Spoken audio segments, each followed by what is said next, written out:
Il y a deux types de patriotes.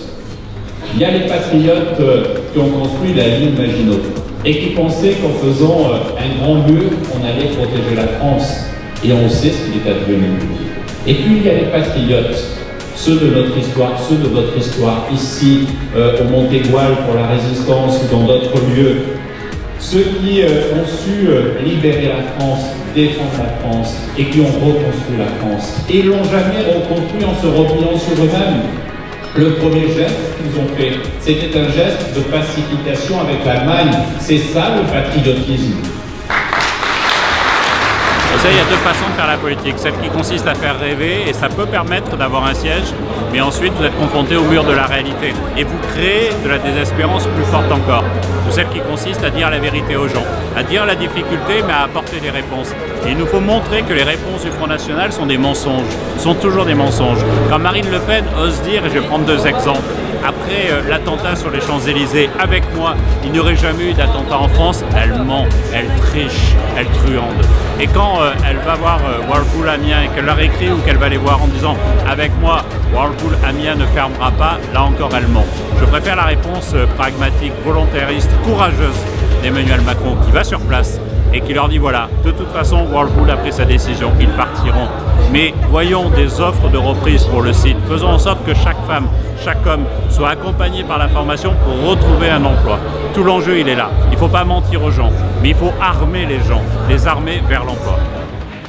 La banalité du mal, c'est un concept qui fêtait ses 20 ans lorsque je suis née ici à Montpellier. À l'époque, c'était un concept, une idée, en pleine fleur de l'âge. Elle sortait beaucoup, elle se discutait en société. La banalité du mal, elle a connu sa crise de la quarantaine en 2002. Désormais, elle est quinquagénaire. Et quinquagénaire, elle semble remisée au banc de l'histoire. Pourtant, ce concept apparaît aujourd'hui en France et dans le monde en 2017 plus actuel que jamais. L'ami Christophe Castaner et Astrid Pavosian.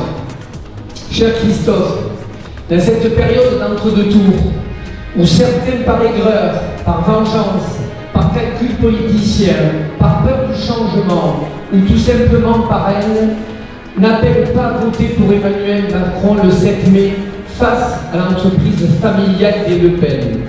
Pour toi, Christophe, les actes sont plus forts que les paroles. Tu nous l'as prouvé dès 2015, lors des élections régionales en PACA, où tu étais un vrai républicain en barrant la route à la peste brune et en faisant élire Christian Estrosi. Je crois qu'on peut le saluer, chers amis. La meilleure recette, c'est de ne pas faire des paroles, mais faire des actes. Je prends l'exemple de la sécurité. La sécurité, nous, dans la circonscription, on a mis en place une zone de sécurité prioritaire avec 180 gendarmes.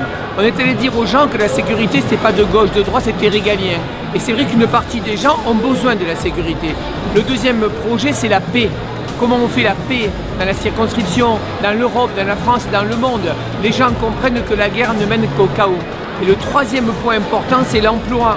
Un gamin qui a de l'emploi, il passera moins de temps à rouiller au bas des immeubles. Donc, si on est capable de travailler sur l'emploi, si on est capable de travailler sur la famille, si on est capable de travailler sur la paix et sur la sécurité, le Front National, il sera combiné à Montpellier, c'est-à-dire à 13.